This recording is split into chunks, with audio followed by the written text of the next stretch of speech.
welcome to another exciting episode of the Ninten-Dadcast. So, a lot of fun stuff has been happening this week as it is Gamescom, so live from Germany. Been putting it on while I work out in the morning, so it's been kind of a nice change of pace of my viewing pleasure in the morning. Usually I catch up on like Spawn Wave with some news, watch little gamer ranks, maybe some Scott the Woz if there's something new on there. But yeah, having Gamescom on, seeing these trailers, new games, and things like that, it's been a lot of fun. Also, for the opening day ceremonies, can't remember what it's called. Shout out to Inside Games, Lawrence Sontag, Bruce Green. I watched their drunk stream. Always nice to see two guys that I find hilarious getting drunk early in the morning. So while I was working out, I was watching their stream and seeing the trailer, seeing their reactions. I do like doing that, which is why, if I can, I do like to do those kind of streams as well. Not drunk streams. I don't get drunk anymore. I will enjoy the occasional adult beverage. I do not like getting drunk. But I do like seeing like people who I like and respect in the YouTube sphere, the Twitch sphere, reacting to new game trailers and things like that. And just seeing their initial reactions. It's always fun to me. And to not bury the lead, but god damn, I'm still bad at this. Behind me, Indiana Jones. That's the N64. What was that? Infernal Machine? Yeah, the Infernal Machine going on behind me. I want to talk about the Indiana Jones showcase by Xbox, exclusive. December 9th, man. I'm kind of pissed about that. I was really hoping to have it this fall or a shadow drop, because I'm pretty sure last year during their their dev thing, they said it would be summer of 2024. I'm almost certain. I'll go back and look at that, and if I do it before I publish this, I'll have a note saying, yep, they did say it, or nope, I'm an idiot. Pretty sure they said summer of 2004, and it's getting pushed back to December. I mean, I got a huge backlog, so I mean, I can get through some of that. Like, I finally, thanks to Keenan, his research, also his wallet, sponsoring of the channel. Free shout out to Keenan Thomas. Got I don't even know what you call it. Some sort of device that allows we unlocked my modem so that it would send the signal through all the coaxes in the house. Got a little device to hook up there, hooked into a switch. So now my PlayStation, my Xbox, and the Mac are all Ethernet and doing much better than the Wi-Fi. And so my PS Portable is actually playable now, instead of me just playing it and buffering and playing it for a few minutes, buffering, playing for a few minutes, buffering. I was actually very tempted to sell it. I'm glad I held on to it, and also with the PlayStation on the Ethernet, just doing almost a gigabyte's worth of speed. It comes in crystal clear now. I have no problem playing it. I was playing it Final Fantasy VII for a couple hours last night, enjoying that. In fact, Bowie was sitting next to me. It was funny. I was playing it in my chair, and Bowie was watching his iPad on the couch. She's like, Dad, you play your game, you sit next to me, I watch my iPad. I was like, all right. So, but then it turned to him watching mostly me play Final Fantasy VII. So I got to finish Final Fantasy VII. Got to finish Final Fantasy 16 and Stellar Blade on the PlayStation. So those are games that I'll probably be playing on my PSP or PS Portable. I always want to call it a PSP because it's PS Portable. I guess it's still a PSP. So that backlog. Going to start a new series. I teased it a little bit during the Surugaya unboxing, but games I haven't played or games I missed. I got to think of the title for that. Or Josh hasn't played. I'm going to start with Mario Kart Double Dash, and because everyone's responses to this bad boy being picked up this weekend, Quest 64, a lot of people say they love this game, and I responded to a comment on my Instagram where I was like, I almost picked this bad boy up back in the day, but it wasn't made by Square, so I passed. And just being a dumb teenager, and his response was fair point. So with a lot of requests, this will be a game I also play. I don't like that shaking in there, but that's probably fine. The pins all look good before I bought it. But I don't think. Oh, I mean, the games I'm gonna beat them, but I don't think I'm gonna like play one game to completion, kind of like I do when I'm playing story-driven games on the Twitch. Mostly for Keenan's benefit because he hasn't seen these games before, like I'm doing with BioShock, like I did with Gears 1 and 2, Gears 3 coming soon, and Like a Dragon. I think I'll like dibble and dabble. Like I'll do some Mario Kart Double Dash, then I'll do some Quest 64. the Crash Insane trilogy is going to be a part of that series because I've never played the Crash games. As a Nintendo kid, I took quite offense to those Crash commercials where he yelled outside the Nintendo headquarters in the U.S. I was like, F that game, not playing it. But yeah, the Insane trilogy has some quality of life features, which I've seen in the reviews when it came out a couple years ago, which I'm looking forward to try out because I feel the way Crash was initially would piss me off. So that's going to be a part of that too. So those 3 games lined up. Something like the original Crash Bandicoot, I might even play through in one sitting. I'm going to look up to see how long it takes to beat, but I might play through in just like 1 or 2 sittings, just because I know that's going to be a shorter game than something like Quest 64, which I think is 16 hours. And then Double Dash, I complete a circuit. I don't know how Double Dash is going to work since it's not a story-driven game. You do the different CCs and the circuits, but I'll play it and probably have some fun. Maybe have Sean come up and play. Maybe have the whole family, Sean, Alyssa. Not Bowie, I don't think he's going to be able to do that yet. We'll give him a controller not plugged in, but maybe we'll find a 4th player, maybe one of Sean's buddies, if they want to come on the channel and do something like that. So that's kind of unpacking things to come, so make sure you're following me on Twitch to see it live, and then I will post it here on the YouTube channel after. Sometimes I edit those, sometimes I just put them straight up. It kind of all depends if there's like a long stretch of boring. So like Double Dash might get edited down. Quest 64, since it's a story-driven game, I probably will just put that up. Crash Bandicoot, we will see how long it takes me to beat that. I might just, especially if I do it in one sitting, I'll probably just export it, give it a thumbnail, and have it a go. And I will look through my game catalogs and figure out what I can play. Like because the series is going to be like popular games that either just I missed and didn't know about them until later, or ones that I purposely omitted or just couldn't afford as a kid, as a teenager. So that will be coming up on the Twitch, and posted on the YouTube channel. But let's get to the topic at hand, Gamescom, talking about Indiana Jones.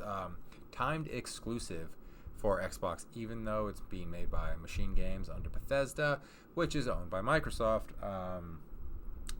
It's one of those things, Sony is always my third go-to system. Like, really, I almost never... The only time I ever buy a multi-platform release on PlayStation is if it's the cheapest. I've always preferred the style of the Xbox controller. I don't have my... Here's my Xbox controller here. I've always liked this one over the PlayStation controller. Though I will say the DualSense... what is this? Yeah, it's called the DualSense controller. Whatever PlayStation's calling now. I do really like this controller. I don't know if the button placement or the thumbstick placement overtakes the Xbox controller, though the Nintendo Switch Pro controllers, I think hands down my favorite of all time. So generally speaking, I get things on Sony if it's an exclusive or if it's the cheapest version. Like I don't get it at release, and their sale prices either.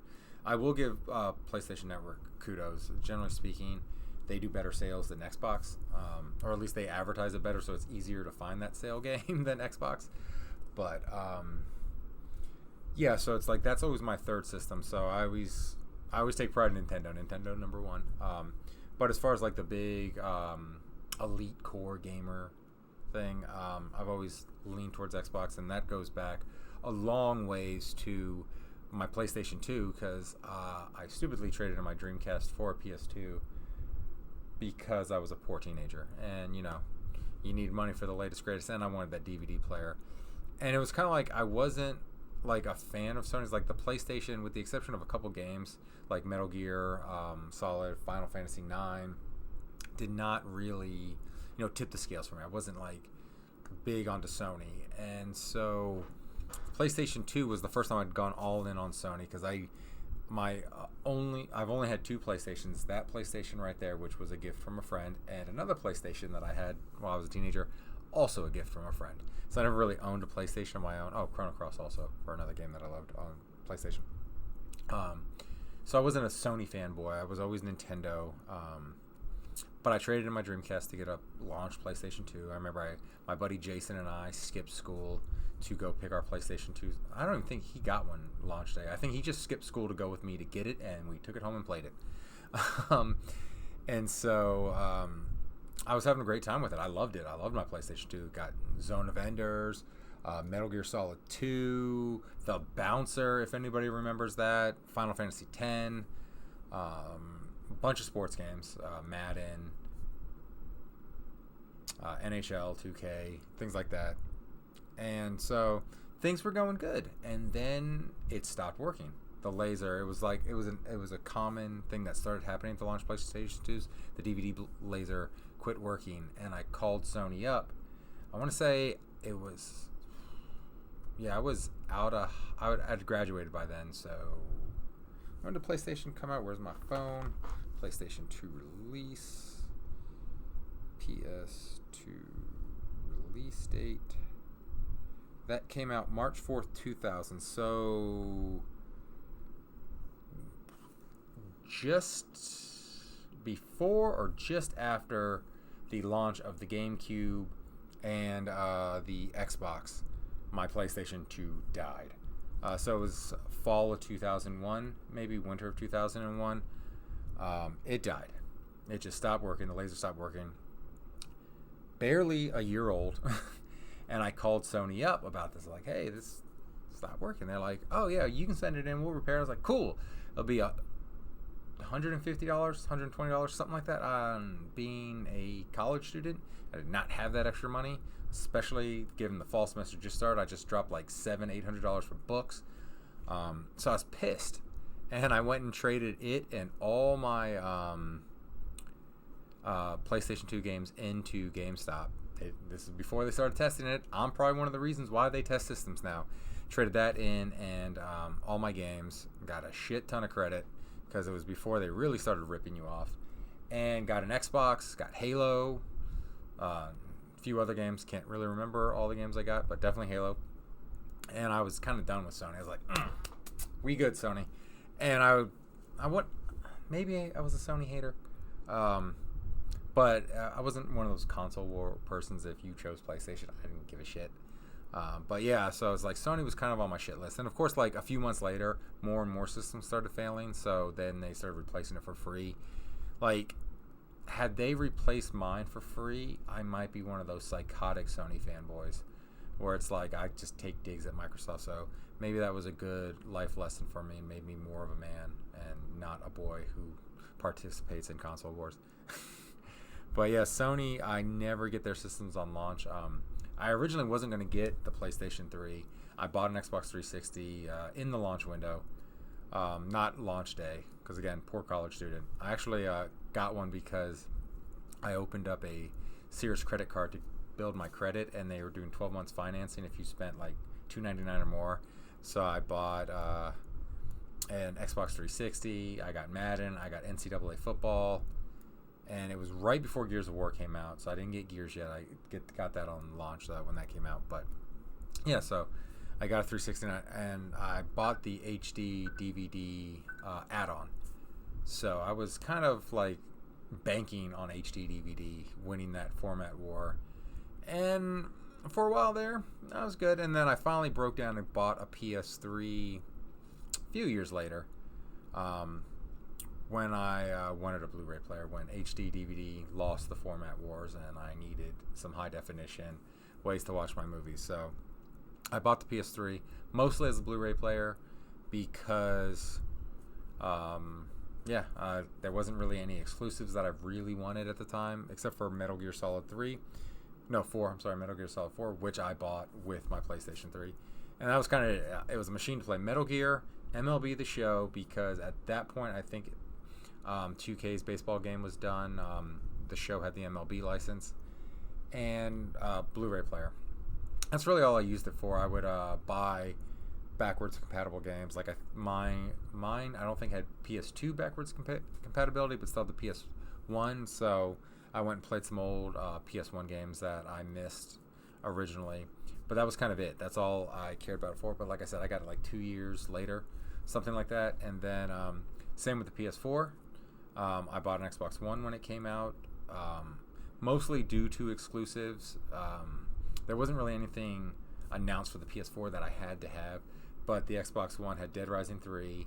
It had new Gears coming, Of course, Halo would be coming, things like that. So, got an Xbox One, didn't get a PS4 until I got a hell of a sale price. I got Battlefront 2 on it, Street Fighter 5, that was the exclusive one, Street Fighter 5, and it was the Star Wars bundle, so a bunch of retro Star Wars games like Pod Racer, Bounty Hunters, Super Star Wars for the SNES, and I got that for a song from Newegg. So that's kind of how I was with PlayStation. Same with the PS5. I got one. What pushed me to get one was when they were raising the price everywhere, but the US, and one came in stock. I got a notification, and that was a little over a year, about 2 years ago now, and I got the notification that I could get one. So I ordered one because I was like, I'm going to get one eventually because I want God of War Ragnarok, because it was right before Ragnarok came out. It's like, there's going to be another Spider-Man game. I was like, there are exclusives that I loved on the PS4 that are going to be on this system. So I don't want them to raise the price, so let me get one before they raise the price. So that's my history with Sony. It's like, I don't hate them like I did within the PS2 era when mine died. In fact, I've never owned another PS2. I never went back to get that system, and I won't. Stick by my morals. Plus, going back to that era, Xbox, the original Xbox, PS2, there are some gems on those systems, but man, trying to play some of those games in modern times, they're kind of janky when you get used to like modern games. So yeah, so Sony's always like the last system I generally buy. So with Xbox really getting their ass kicked in sales again, doesn't affect me none. A $1 billion company losing a sales war to Sony's probably a $1 billion company, or at least a multi-million-dollar company. I don't check their financials. I don't own stock in them. I own stock in Microsoft, though. Not because of Xbox, but because it's a good stock to own. No financial advice here. Don't take my word for any financial advice. But my stocks are doing good. Yeah, so it's one of those things like having some exclusives, because I want Xbox to build and get momentum. I want Game Pass to build and get momentum, because I feel there'll be fewer price hikes if that happens. And so just getting a couple wins out there for Xbox. So I want it to be kind of even as far as consoles go, because we don't want a one console world. We saw that with Nintendo before Sega kind of came knocking on the door, and they could demand and do whatever the hell they wanted. And it was Nintendo friendly. It wasn't competition friendly. Because I was a kid in the 80s, I don't know how consumer friendly or unfriendly Nintendo's practices were. So we don't want Sony to be the major player, especially if Nintendo does their Nintendo thing, which the Switch is of this generation is my favorite system. Just the ability to play it on the go, do whatever I want with it is great.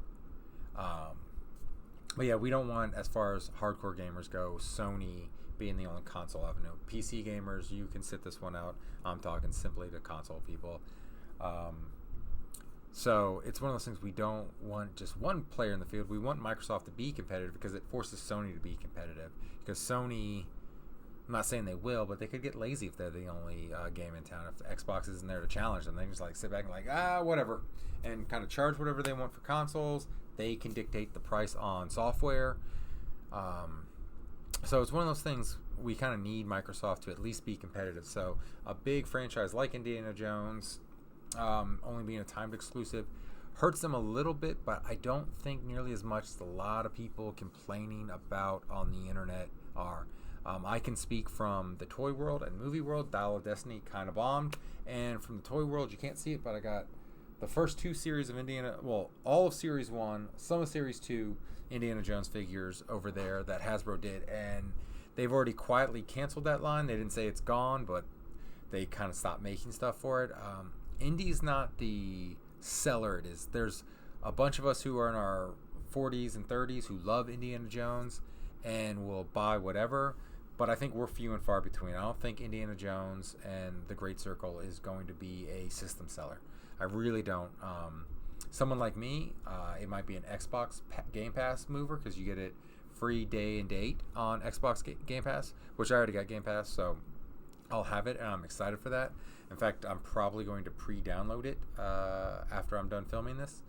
So, but like, I think a lot of these older gamers are thinking, what is Microsoft doing giving this to Sony and stuff like that? Well, they want to make money, because I don't think too many people are going to buy an Xbox for Indiana Jones. But I think some people will get Game Pass for Indiana Jones, so that will help them. But yeah, sending that over to Sony to make more money is smart. So it's not Major Nelson replied to RGT85, I think is. I don't remember. Like, I watch his YouTube videos, but that numbers and stuff like that, my dyslexia kicks in, and I can't always remember. But I think it's RGT85 or RTG85. He does mostly Nintendo stuff.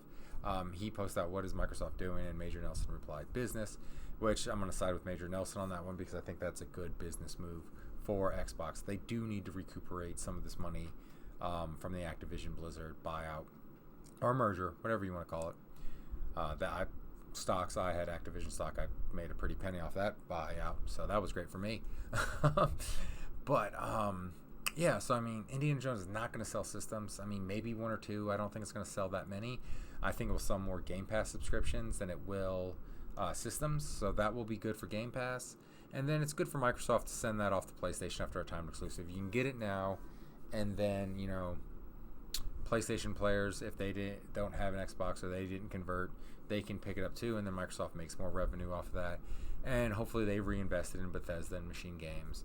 And then maybe we get some more, like, system selling exclusives, like the next Fallout game.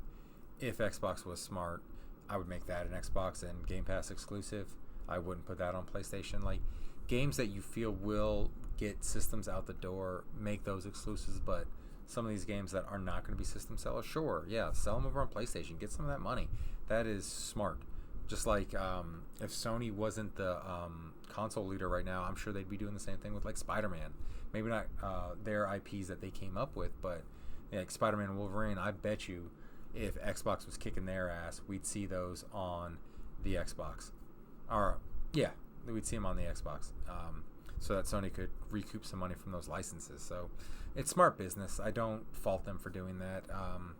But if I thought Indiana Jones was a system seller, like if this was pre-Disney destroying Star Wars, and this was like a new Star Wars IP coming out that was going to be a system seller, that was, let's say, Heir to the Empire they made, or they remastered and completely remade Shadows of the Empire, something like old school Star Wars fans would love, and they had that as an exclusive, maybe keep that as an exclusive, kind of thing like that, because that might be a system seller. Or if they got their hands on a Marvel IP, like if they were the sole proprietor of MCU Phase 1 through 4, Avengers through Endgame, making a kick-ass game kind of like Spider-Man, that would be a system seller. Keep that as an exclusive. But Indiana Jones, not going to be a system seller. I can't wait to play it. I'm pissed that it's December. I was really hoping I'd have it this fall to play, like Labor Day at the latest. It's like just all Labor Day, just stream that game and play it. So I'm going to have to tell my wife December 9th, don't expect to see me. I'm streaming Indiana Jones and playing it all day. But yeah, not a system seller. So it going over to PlayStation and maybe down the road Switch 2, smart move. In fact, if there's a lot of stuff to complete on it, I might get it on Switch also, if it comes to Switch 2, just to have it there. So in the end, it's a good move for Microsoft.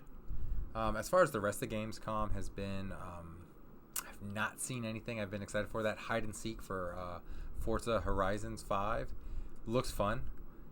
I don't think Sony's done anything yet. I can't remember if they're there or not, but I haven't seen anything really like exclusive coming from Nintendo, coming from Sony. That's anything to get excited for. Microsoft hasn't really shown off anything outside of indie that's exciting. See, it's bored me so far. So really nothing that I'm like, I've seen at Gamescom and I thought to myself, oh, I got to get that game. I need that game. And it's still going on, so there might be something down the road, but nothing super exciting. The only other big kind of thing in the video game world, Nintendo's shown off their Nintendo Museum at Kyoto. I told the wife when we go back to Japan in a year or two, we're making a stop in Kyoto because I'm going to that. I'm also going to get one of their exclusive t-shirts and some exclusive merch and just have a good old time.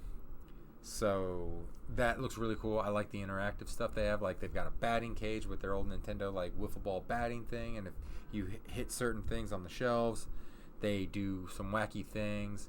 They've got a shooting range with the Zapper gun and the Super Scope 6 that you can do.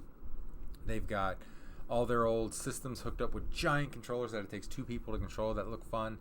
So it looks like a blast. I can't wait to take my kids there. Bowie will be a little bit older when they go, so he'll have fun with the interactive stuff. I know Sean's just going to spend all his time in that batting cage because he's a stud baseball player, which now me pitching to him, hopefully my insurance company isn't watching because that will probably raise my life insurance premiums because he hits the ball hard now. I can't wait to see him play varsity, which I won't because I'm a JV coach, so I'll be coaching JV on the same day he has varsity games, so I'll have to miss a lot, which will stink. But it is what it is. I'm proud of him. So yeah, I mean, I'm excited to check out the Nintendo Museum when I get to go, and I'm glad I'm not planning a trip now when it opens because it's probably gonna be crowded. It'll probably still be crowded 2 years, like a year, 2 years from now when I get back, but it won't be as crowded. Hopefully, I'm sure Kyotoites really love that because the JR pass got raised because people in Kyoto are kind of tired of visitors coming all the time and crowding up their streets, and now Nintendo building a museum, that's really going to get people coming. So yeah, I'm excited for that. So let me know what you think about the PlayStation getting Indiana Jones a few months after the Xbox gets it. What do you think about Xbox exclusive being on PlayStation? Do you think it's the end of Xbox? I know they have one more system planned, which I may or may not get. I'm getting up there in age. Buying video game systems isn't always a big thing. But if I still got this channel coming in a few years when they're releasing systems, of course I'll be buying it so I can play it, so I can stream it. But it probably won't be a launch purchase for me. I'm gonna wait till there's some killer apps, both for that and the PlayStation 6. The Switch 2, whatever that's going to be called, that's day in one. That'll be a purchase, so don't worry. I'll be going to some sort of midnight showing to grab it. And maybe I'll have my Twitch in real life set up so I can stream that while I'm doing it. But yeah, let me know what you thought of Gamescom so far. Let me know what you think about Indiana Jones not being an Xbox exclusive anymore.